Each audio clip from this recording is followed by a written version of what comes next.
I'm not a professional at using polymer clay. Hello everyone, so today I'm going to be doing a polymer clay craft with my polymer clay, obviously. And I'm not going to talk too much about it, I'm just going to start doing it and I'll explain the inspiration while I'm working on it. So the inspiration behind this is actually the Inklings, which is a group of writers that met in the 30s and 40s, and it's actually where J.R.R. Tolkien and C.S. Lewis met and where their friendship kind of grew, and it's also where things like Lord of the Rings and Narnia kind of came about and were inspired. So I'm going to be using black and white clay for this, and I'm using soft clay because it's a lot easier to work with. So the size that I'm going for, I have these two labels that I made, they're like prototype labels, and I have this one and then this smaller one. Because I was going to make it a little bigger like this, but I think I'm going to go for a smaller size. I'm not sure I'm going to use this label. I think I might make a new one. But at least, although that would almost fit. So at least one of these, or like in between these for a size. And I'm going to get this into a kind of square, rectangular shape. So that's what I'm going to be working on.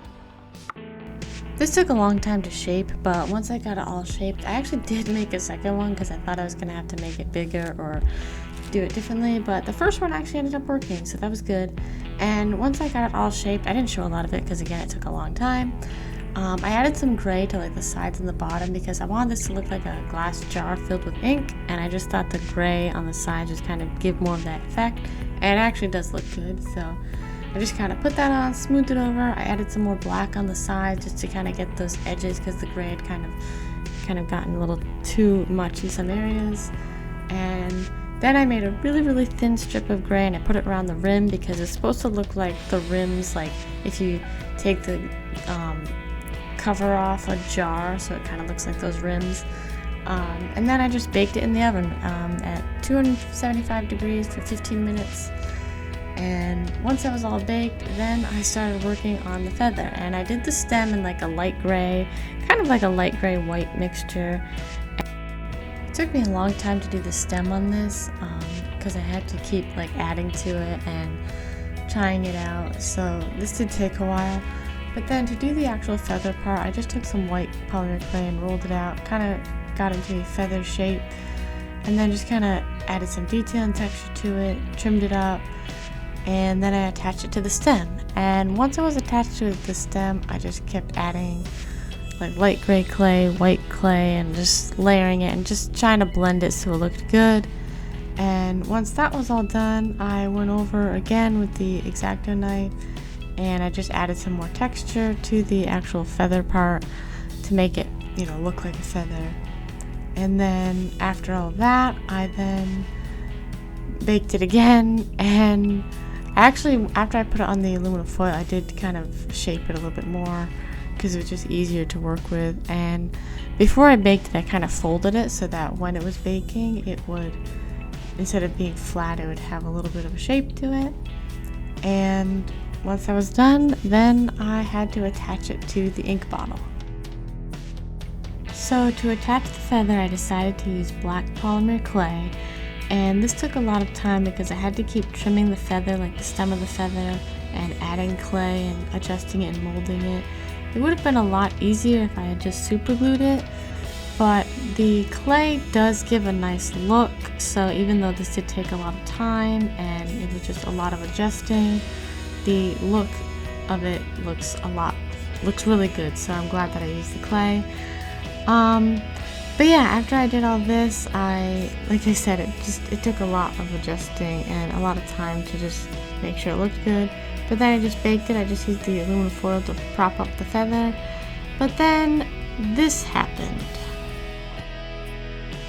Okay, so this broke off when I was baking it. Maybe because it got too hot and it was too thin. I'm not a professional at using polymer clay. I'm still learning, so you can't really expect the best stuff.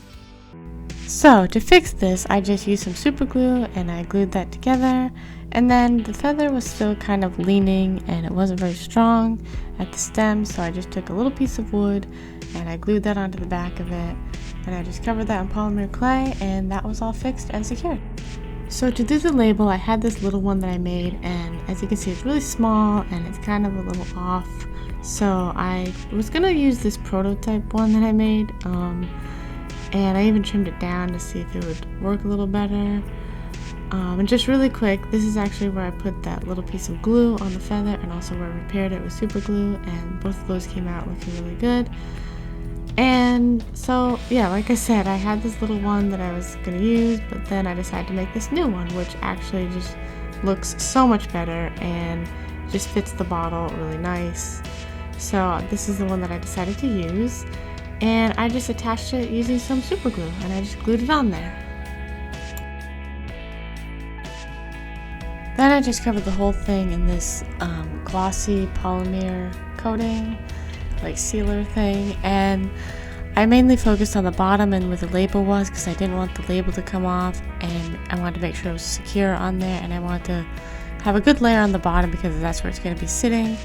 And I used this glossy one because I wanted to give it a nice glass look, which it does, and it came out looking really good.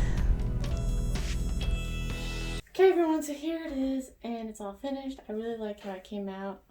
I'm actually surprised at how well it came out. Now, I did have to put a little piece of wood back here, and I actually just covered that up with some clay, and then put this like glaze on it. It's still a little tacky. This spot up here where I had to glue it together, actually you can see it a little bit back here, but it's actually isn't that visible, so that came out really good as well. So again, just covered the whole thing in this glaze just to give it kind of a glass look.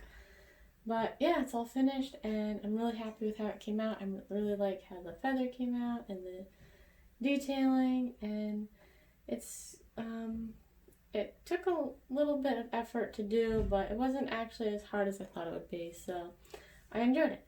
So I hope you're all having a great day. Thank you all for watching this video, and I will see you all next time. Bye!